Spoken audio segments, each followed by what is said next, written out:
Hello बच्चों। तो कैसे हैं आप सब? ठीक ठाक है सब? तो आज के सेशन में हम लेकर आए हैं मैग्नेटिज्म एंड मैटर, क्लास 12 का लेक्चर नंबर फर्स्ट। और लेक्चर नंबर फर्स्ट में हम इंट्रो पार्ट देखेंगे और फिर magnetic line of forces, magnetic line of forces क्या होते हैं वो देखेंगे। अब बेसिक प्रॉपर्टी यहाँ पे, बेसिक प्रॉपर्टी ऑफ मैग्नेट। अब जो मैग्नेट था, मैग्नेशिया, मैग्नेशिया एक जगह है, कहते हैं वेस्ट तुर्की या एशिया माइनर भी एक जगह है मैग्नेशिया। वहां के जो चरवाहा थे वो जब जाया करते थे, चरवाहा जब जाया करते थे मैग्नेशिया जो जगह था वहां पे जब जाया करते थे तो उनके जो जूते हुआ करते थे उसमें कीले लगी थी, तो उनको चलने में काफी परेशानी होती, काफी दिक्कत होती थी। और फिर अब उनकी जो लाठी हुआ करते थे ऐसे खट खट खट खट खट खट करते हुए चला करते थे, तो उस लाठी को उठाने में भी काफी दिक्कत होती थी। और वहां के लोग उसको ब्लैक स्टोन कहा करते थे, ब्लैक स्टोन कहते थे। और ये एक तरह से चमत्कारिक पत्थर था और इससे चमत्कार भी दिखाया करते थे। और फिर जो होता है कि डायरेक्शन, दिशा ज्ञात करने का भी एक जरिया था। सबसे पहले चीनियों ने डायरेक्शन ज्ञात करने के लिए, जिसे हम लोग कंपास, कंपास बोलते हैं, मैग्नेटिक नीडल्स बोलते हैं, चीनियों ने सबसे पहले ये इस्तेमाल किया और प्रायोगिक यात्रा में काफी इस्तेमाल होने लगा। तो इसको जो कहते हैं कि जब ये यात्रा में यूज होने लगा तब इसको, इसका नाम पड़ गया lead stone, lead stone, stone नाम दे दिया इसका। इसी को जो होता है लीड या लोड स्टोन भी कहा गया, क्योंकि ये लीडिंग पत्थर था, लीडिंग कर रहा था। पहले यही ज्ञान हुआ था। तो लीडिंग, अब एक जो होता है कि चीन का राजा था हेंगती, हेंगती उसके जो इंजीनियर थे उन्होंने एक ऐसी कहने की मूर्ति बनाया था कि जो उसकी अंगुलियां थी, इस तरह से अंगुलियां थी, वो हमेशा साउथ डायरेक्शन में ही स्टे करती। और हेंगटी ने इस इंजीनियरों के वजह से उसने काफी अच्छी अच्छी लड़ाइयां जीत सका। जैसे पीछे से आकर वो क्या करते थे, उसके साइड जो था असफ लाइन को काटते थे। तो ये था ये मैग्नेटाइट, जो मैग्नेशिया था, मैग्नेशिया में ये होने के कारण इसे मैग्नेटाइट या मैग्नेट नाम पड़ा। और मैग्नेटाइट जो होता है मैग्नेट, आयरन का कह के बोर है, उससे ये नाम पड़ा मैग्नेट।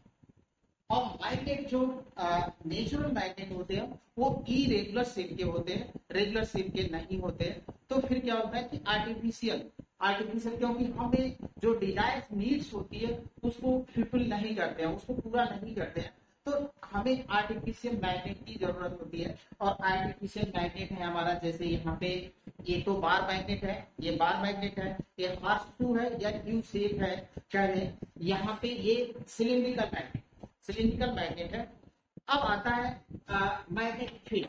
तो व्हाट इज मैग्नेटिक फील्ड? जैसे हम लोगों ने इलेक्ट्रिक फील्ड देखा था कि कोई चार्ज है, चार्ज के चारों वो अराउंड एरिया, कोई चार्ज है और चार्ज के चारों ओर का क्षेत्र एरिया था, जिसमें हम इलेक्ट्रिक इफेक्ट का एक्सपीरियंस करते थे, वो कहलाता था इलेक्ट्रिक फील्ड।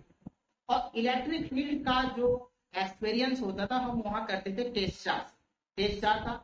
अब यहाँ पे मैग्नेटिक फील्ड है, तो मैग्नेटिक फील्ड का मतलब किसी मैग्नेट, ये हमारा मैग्नेट है और यहाँ पे डॉट लगा है, तो ये नॉर्थ पोल है और ये साउथ पोल है। अब इस मैग्नेट के चारों ओर का रीजन, इस मैग्नेट के चारों ओर का रीजन जिसमें हम मैग्नेटिक इफेक्ट एक्सपीरियंस करते हैं। अब बात आई कि वहां पे तो हम मैग्नेटिक इफेक्ट का एक्सपीरियंस करते थे, इलेक्ट्रिक फील्ड का एक्सपीरियंस करते थे, वो था टेस्ट। अब यहाँ पे हम मैग्नेटिक इफेक्ट का एक्सपीरियंस कैसे करते हैं, तो वो होती है मैग्नेटिक नीडल्स। अब ये मैग्नेटिक नीडल है। आप देखिए मैग्नेट के पास लाने से ये नीडल जो होती है, अभी नीडल ऐसे है और जब यहाँ पे लाए तो ये टर्न हो गई मैग्नेटिक नीडल। अभी आप देखेंगे ये मैग्नेटिक नीडल जो होती है इसको हमने हटाया और जैसे ही इसके पास लाया तो मैग्नेटिक नीडल्स जो होती है कि डिफेक्ट हो गई। तो इसका जो होता है कि हम लोग जिसको बोलते हैं कंपास या मैग्नेटिक नीडल्स, यानी मैग्नेटिक फील्ड का एक्सपीरियंस हम लोग करते हैं कंपास। तो ये इंट्रोडक्शन पार्ट था। अब आते हैं बेसिक प्रॉपर्टीज ऑफ मैग्नेट। तो बेसिक प्रॉपर्टीज ऑफ मैग्नेट है, फर्स्ट है हमारा अट्रैक्टिव प्रॉपर्टी। अट्रैक्टिव प्रॉपर्टी अगर हम क्या करें कि किसी मैग्नेट को ले चले आयरन फिलिंग के पास, हीप ऑफ आयरन फिलिंग, तो आयरन फिलिंग के पास ले चलते हैं तो वहां पे क्या होता है, जैसे कह लें या ऐसे कह लें कि हम आयरन कोबाल्ट निकल के पास ले चले या iron filling, heap of iron filling के पास ले चले, तो जो मैग्नेट होता है उनको अपनी तरफ अट्रैक्ट करता है। This is called attractive property of magnet. इसको बोलते हैं अट्रैक्टिव प्रॉपर्टी ऑफ मैग्नेट होता है। अब ये आयरन है, कोबाल्ट है, निकल को अपने तरफ अट्रैक्ट करता है, तो ये अट्रैक्टिव प्रॉपर्टी होती है। अब एक खासियत इसकी देखी गई है कि ये जो पोल्स होते हैं ये पोल्स कहलाते हैं और यहाँ पे यानी कहने का मतलब कि यहाँ के जो एंड होते हैं यहाँ पे जो होता है कि ज्यादा से ज्यादा आयरन अट्रैक्ट होते हैं और यहाँ पे, और जो मिडल होता है वहां पे कम आयरन अट्रैक्ट होते हैं। तो मिडल वाले इस एंड वाले जो एंड होता है तो उसको बोलते हैं पोल्स होता है और इसमें दो पोल होते हैं, इसलिए ये बार मैग्नेट को हम डाइपोल्स भी बोलते हैं, मैग्नेटिक डाइपोल्स भी बोलेंगे। एक को बोलते हैं नॉर्थ पोल और दूसरे को बोलते हैं साउथ। तो ये और ये नॉर्थ पोल और साउथ पोल पर जो इसकी मैग्नेटिक स्ट्रेंथ होती है वो काफी अधिक होती है। मैग्नेटिक स्ट्रेंथ जो होती है हमारी वो काफी अधिक होती है। सेकंड प्रॉपर्टी होता है डायरेक्टिव प्रॉपर्टी, और डायरेक्टिव प्रॉपर्टी के कारण जब हम लोगों ने बेसिक देखा था, इसका इंट्रोडक्शन देखा था, तो उसमें हमें पता है कि लेड स्टोन या इसको लेड स्टोन बोलते थे। तो वहाँ के जो ईरान के लोग थे वो काले पत्थर से जादू दिखाया करते थे और उन्होंने ये देखा कि जब भी हम इसको मिड पॉइंट से सीधा सीधा हम क्या करते हैं ऐसे अगर वो कर देते हैं इसको लटका दें तो ये always stay north south direction में ही स्टे करता है। तो this is the directive property of magnet. ये डायरेक्टिव प्रॉपर्टी होता है और यही खेल वो दिखाया करते थे, इसी कारण इसका लेड स्टोन भी कहने लगे थे। चमत्कारिक पत्थर या अग्रणी पत्थर कहलाता था लेड स्टोन का। अब दूसरा होता है कि ये हमारी थर्ड प्रॉपर्टी है like poles repel and unlike poles attract. यानी लाइक पोल जो होते हैं वो रिपेल्स करते हैं और अनलाइक पोल जो होते हैं हमारे क्या करते हैं अट्रैक्ट करते हैं। अब यहाँ पे देखें कि ये पॉइंट लगा है नॉर्थ और इसका भी ये नॉर्थ है। अब इन दोनों को हम लाते हैं यहाँ पे, तो ये देखिए दूर भग रहा है, इधर से उधर भग रहा है, ये दोनों दूर भग रहे हैं और जैसे हमने इसको चेंज कर दिया तो ये अट्रैक्शन हो गया इसमें, तो इसमें अट्रैक्शन होता है ये कहते हैं। तो ये यानी ये कहें कि लाइट पोल नॉर्थ अगर हमारे पास यहाँ पे ये ले लें कि ये नॉर्थ है और ये साउथ ले लें और ये हम ले लें नॉर्थ और साउथ, तो इनमें जो होगा इनमें अट्रैक्शन होगा। अगर ये कह लें कि इस तरह से हम बना लें और ये हमारा हो जाए ये नॉर्थ और ये साउथ नॉर्थ, तो इसमें होगा रिपल्सन। तो ये रिपल्सन, यही बात है कि like poles repel and unlike poles attract. And अब हमारी जो फोर्थ प्रॉपर्टी है वो कहता है कि an isolated pole does not exist. यानी जो मैग्नेट होता है उसमें जैसे अभी हम लोगों ने देखा कि एक साउथ पोल है एक नॉर्थ पोल है।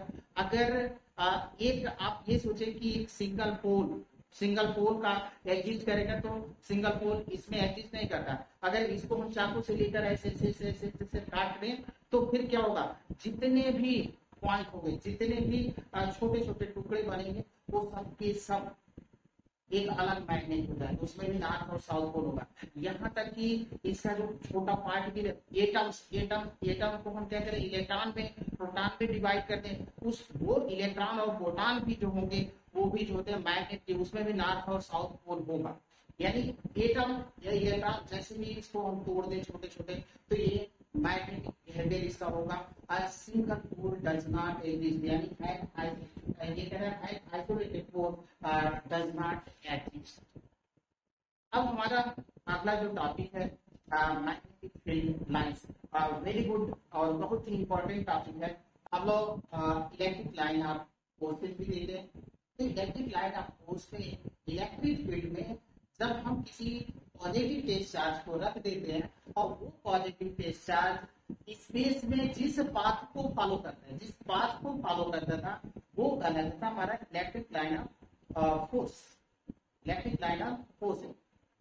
अब यहाँ पे जो हमारा मैग्नेटिक लाइन ऑफ फोर्स है वो सिमिलरली हम ये कह सकते हैं कि मैग्नेटिक फील्ड में अगर हम नॉर्थ पोल को यानी डाइपोल को रख दें, तो जो नॉर्थ पोल हमारा जिस पाथ को फॉलो करेगा, नॉर्थ पोल जिस पाथ को फॉलो करेगा, this is the called magnetic lines of force. अब इस तरह से आप डिफाइन कर सकते हैं इसको, magnetic line of force are imaginary, यहाँ पे इमेजिनरी भी लिख सकते हैं, imaginary smooth continuous curve in a magnetic field represent the direction of magnetic field as we move from one pole to other, यानी यहाँ पे हम ऐसे करें कि यहाँ पे अगर कोई मैग्नेट हम ले लेते हैं और ये सपोज कर लेते हैं नॉर्थ पोल और दूसरा मान लेते हैं साउथ पोल। अब यहाँ पे मैग्नेटिक मीटर्स को हम रखते हैं, मैग्नेटिक मीटर्स को ऐसे हम रखते जाएंगे और मैग्नेटिक मीटर्स ठीक है, तो मीटर्स रखा हमने ऐसे, ये हमारा नॉर्थ है, ये है हमारा साउथ, यहाँ से मीटर को ऐसे रखा हमने इस तरह से, तो ये नॉर्थ और ये साउथ, फिर ऐसे और इनको हम इस तरह से मिला देते, तो this is the magnetic lines of force, ये हमारा मैग्नेटिक लाइंस ऑफ फोर्स। अब इसकी प्रॉपर्टी देखते हैं कि मैग्नेटिक लाइंस ऑफ फोर्स की प्रॉपर्टी क्या होती है। एक खासियत ये होती है, वो आप प्रॉपर्टी ले सकते हैं या ये कह दें कि tangent on a magnetic line of force, tangent on a magnetic line of force represent direction of magnetic field at that point.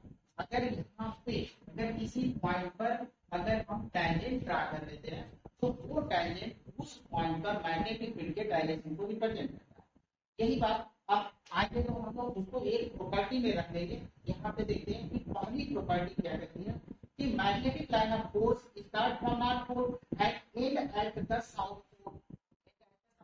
Actual में end at the south pole नहीं होता, फिर इंटर करती है और फिर नॉर्थ पोल पर आ जाती है। Hence magnetic line of force are close continuous curve, close continuous curve बनाती है। जो इलेक्ट्रिक लाइन ऑफ फोर्स है वो क्लोज कंटीन्यूअस कर्व नहीं बनाती है।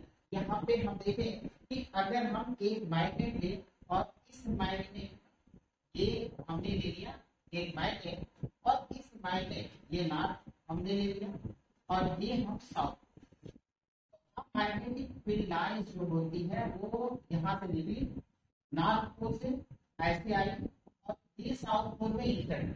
अब ये एंड नहीं होगा, टर्मिनेट नहीं होगा, ये ऐसे इस तरह से यहाँ पे आए। अब ये लाइन जो होती है ऐसे हमारी निकलेगी और यहाँ पे लाइन जो होती है इंटर। अब ये इस तरह से हम बना सकते हैं, तो यहाँ से निकली और ये, लेकिन ये इसका एंड नहीं, ये कंटीन्यूअस क्लोज कंटीन्यूअस कर्व बनाती है, मतलब एक बंद लूप को बनाती है। और जो इलेक्ट्रिक लाइन ऑफ फोर्स होती थी वो क्लोज कंटीन्यूअस कर्व यानी क्लोज कर्व नहीं बनाती थी। क्यों कि अगर हमारे पास यहाँ से हमने इस जगह पर कि अगर एक पॉजिटिव चार्ज है, एक पॉजिटिव चार्ज है और एक ले लेते हैं यहाँ पे निगेटिव, तो जो इलेक्ट्रिक लाइन ऑफ फोर्स होती थी वो कहाँ से ओरिजिनेट होती थी, पॉजिटिव चार्ज से, और टर्मिनेट होती थी निगेटिव चार्ज पर। ओरिजिनेट होती थी पॉजिटिव चार्ज से और टर्मिनेट हो जाती थी, तो ये क्लोज नहीं हुआ। अब ये ऐसे आ जाती तो क्लोज बनता, लेकिन यहाँ पे क्या हो रहा है कि नॉर्थ पोल से ओरिजिनेट होती है और ये एंड नहीं होता है, साउथ पोल में इंटर करती है और इंटर करके तो फिर नॉर्थ पोल पर आ जाती है। तो ये क्लोज लूप, इस तरह से क्लोज कंटिन्यूअस लूप हुआ। सेकंड प्रॉपर्टी है कि the tangent at any point, tangent at any point of magnetic field line of course is the direction of magnetic field at that point। अगर हमारे पास इस तरह से मैग्नेटिक लाइंस है और इस मैग्नेटिक लाइन के किसी पॉइंट पर, यहाँ पे हम पॉइंट ले लें और यहाँ पे अगर हम टेंजेंट ड्रा कर लेंगे तो ये रिप्रेजेंट करेगा मैग्नेटिक फील्ड, मैग्नेटिक फील्ड। फिर यहाँ पे अगर इस पॉइंट पर अगर टेंजेंट ड्रा करते हैं तो मैग्नेटिक फील्ड का डायरेक्शन यहाँ पे रिप्रेजेंट। तो ये था हमारा सेकंड प्रॉपर्टी।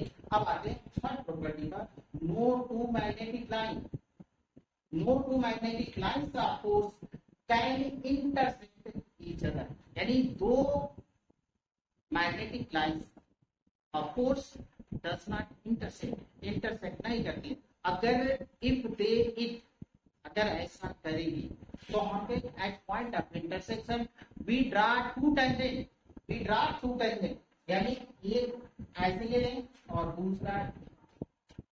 अब यहाँ पे अगर इसने इंटरसेक्ट किया तो एक टेंजेंट हमने इधर ड्रा कर दिया और एक टेंजेंट इधर ड्रा कर दिया, तो अब देखो वो क्या होगा, एक ही व्यक्ति इधर भी और एक ही व्यक्ति इधर भी, ये कैसे पॉसिबल है? इट इज नॉट पॉसिबल, तो ये पॉसिबल नहीं है। यानी no two magnetic line of forces can intersect each other if they it two tangent drawn at point of intersection which is not possible, वो संभव नहीं है क्योंकि यहाँ पे एक ही पर्सन इधर भी देख रहा है इधर भी देख रहा है, शंकर जी की तरह से तीसरी आंख थोड़े उसके बाद ही वो देख लेगा, तो ये पॉसिबल नहीं। अब चौथी प्रॉपर्टी हमारी है parallel and equidistance magnetic line of force, parallel and equidistance magnetic line of force represent uniform magnetic field, यानी हमारे पास अगर पैरेलल और इक्विडिस्टेंस, पैरेलल एंड इक्विडिस्टेंस ये हो गया, ये पैरेलल भी है और इक्विडिस्टेंस पर है, तो this is the represent uniform magnetic field, ये यूनिफॉर्म मैग्नेटिक फील्ड को रिप्रेजेंट करता है, यूनिफॉर्म मैग्नेटिक फील्ड को रिप्रेजेंट करेगा। अब आते हम पांचवी प्रॉपर्टी, चलो और पांचवी प्रॉपर्टी है magnetic field lines closer to each other represent stronger magnetic field and further weak magnetic field. यानी कहने का मीनिंग ये है कि अगर हमारे पास मैग्नेटिक फील्ड लाइंस क्लोजर हैं, इस तरह से है मैग्नेटिक फील्ड लाइंस क्लोजर हैं, तो जहाँ पे मैग्नेटिक फील्ड लाइंस क्लोजर है, पास पास है, अगर सपोज कर ले ये पॉइंट और यहाँ पे हमने सपोज कर लिया बी पॉइंट, तो ये क्लोजर, यहाँ पे मैग्नेटिक फील्ड जो लाइन होगी यहाँ पे मैग्नेटिक फील्ड्स होगी, क्योंकि यहाँ पे मैग्नेटिक फील्ड्स होती है क्लोजर है, तो दिस इज यहाँ का मैग्नेटिक फील्ड जो होता है स्ट्रॉन्गर होगा, यहाँ का मैग्नेटिक फील्ड जो होगा वो क्या होगा आपका ये बी और ये वीक होगा, यहाँ वीक होगा, यहाँ मैग्नेटिक फील्ड जो होता है स्ट्रॉन्ग। अब आते हैं हम लोग छठवीं है फोर स्टेट, यानी हमारे पास एक मैग्नेट है और मैग्नेट नॉर्थ और ये मान लेते हैं साउथ, तो फोर स्टेट को यम से रिप्रेजेंट, अब यम से रिप्रेजेंट करना, तो अगर इस मैग्नेटिक फोर स्टेट जितनी ज्यादा होगी नंबर ऑफ फील्ड्स लाइन भी उतने ही अधिक हो, यानी आगे हम लोग पढ़ेंगे फेरोमैग्नेटिज्म, डायामैग्नेटिज्म, पैरामैग्नेटिज्म। तो फेरोमैग्नेटिज्म जो फेरोमैग्नेटिक मटेरियल होते हैं उनकी पोल स्ट्रेंथ ज्यादा होती है, तो वो अगर मटेरियल का बना है तो नंबर ऑफ फील्ड लाइंस भी ज्यादा हो, तो ये कहने का मतलब कि अगर पोल स्ट्रेंथ अधिक है तो नंबर ऑफ फील्ड लाइंस भी अधिक हो। अब हमारे पास लास्ट प्रॉपर्टी है सेवन, वो है the line of force have tendency to contract lengthwise and expand sidewise this explain attraction between unlike poles and repulsion between like poles. अब इस बात को हम लोग समझते हैं कि अगर हमारे पास ये है नॉर्थ पोल, यहाँ पे ले लेते हैं, और दूसरा यहाँ पे हम ले लेते हैं साउथ। ये नॉर्थ पोल है, तो जो फील्ड लाइंस होगी यहाँ से तो ये सीधे निकल कर आए, और ये फील्ड लाइंस इस तरह से यन से निकलेगी और कहाँ पे जाएगी, साउथ पर। तो यहाँ से इस तरह से हमारी फील्ड लाइंस होगी। अगर हम दोनों यन ले लेते, यहाँ पे भी यन ले लें और यहाँ पे भी यन ले लें, तो ये यन ले लें, तो अब यहाँ पे देखें फील्ड लाइंस, ये फील्ड लाइंस ऐसे, ये फील्ड लाइंस ऐसे, इनमें क्या होगा, रिपल्सन होगा ऐसे फील्ड लाइंस, और यहाँ पे जो मिलता है होगा न्यूट्रल पॉइंट मिलता है। तो यही बात कर रहा है कि the line of force have tendency to contract lengthwise सिकुड़ने की प्रवृत्ति रखती है, कॉन्ट्रैक्ट होती है, and expand sidewise, and expand होती है साइड वाइज। यहाँ पे ऐसे एक्सपेंड हो रही है, इस तरह से एक्सपेंड हो रही है, ऐसे ऐसे। तो ये क्या कर रहा है कि this explain attraction between unlike pole, attraction, यहाँ पे अट्रैक्शन हो रहा है लाइक पोल्स में, और यहाँ पे रिपल्सन हो रहा है लाइक पोल्स, लाइक पोल, यहाँ रिपल्सन हो रहा है, यहाँ पे अट्रैक्शन हो रहा है। अब हम लोग कुछ शेप देख लेते हैं, जो फील्ड लाइंस की शेप बनते हैं उसको हम लोग देख लेते हैं। और इस तरह से इस वायर में ऐसे करंट फ्लो हो रही है, इस तरह से करंट फ्लो। तो जो मैग्नेटिक फील्ड लाइंस होती है उसका डायरेक्शन फाइंड करने का एक बेस्ट तरीका है कि हम अपने थंब को करंट के डायरेक्शन में रखें, और थंब को और जो फिंगर्स है उसको स्ट्रेच करें, और फिंगर को अब हम कर्व करेंगे। तो कर्व करेंगे तो जो करंट फिंगर जिस डायरेक्शन में हमारे कर्व होंगे वही direction magnetic line of force का होगा। तो ये देखें ऐसे है, तो इस तरह से ये जो बन जाएगा वो हमारा ये जो होता है कि मैग्नेटिक फील्ड लाइंस के डायरेक्शन में, यानी करंट बेयरिंग वायर जो होता है उसकी जो मैग्नेटिक फील्ड लाइंस होती है वो सर्कुलर होती है।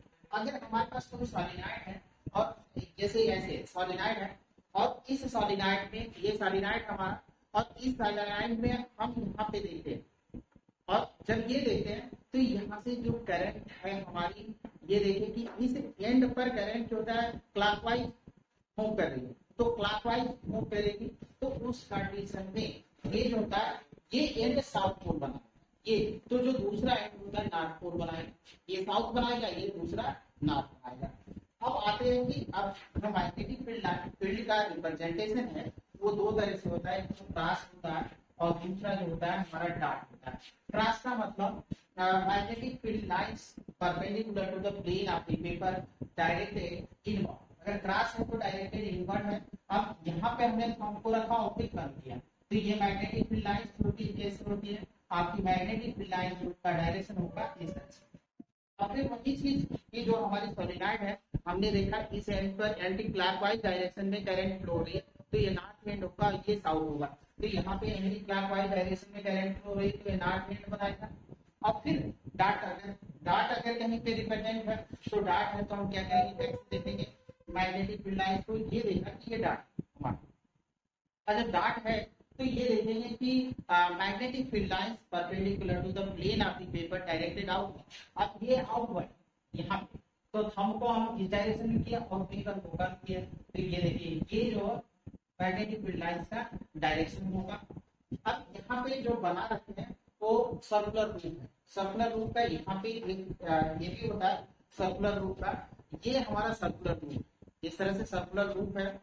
और ये करंट जब फ्लो हो रही है तो यहाँ पे कह दें कि यहाँ पे जो वायर का एंड है, यहाँ पे जो फील्ड लाइंस होती है वो सर्कुलर होती है, या इस एंड पर फील्ड लाइंस सर्कुलर होती है, और जब सेंटर पर आते हैं तो फील्ड लाइंस का जो कर्व होता है वो कम होने लगता है और ये सेंटर पर स्ट्रेट हो जाती है। तो यहाँ पे ये चीज आप देखें कि ये सर्कुलर है, इसमें जो करंट का डायरेक्शन है इस तरह से, करंट का डायरेक्शन आपका ये है, तो ये एंड साउथ पोल बना रहा है, ये आपका ना।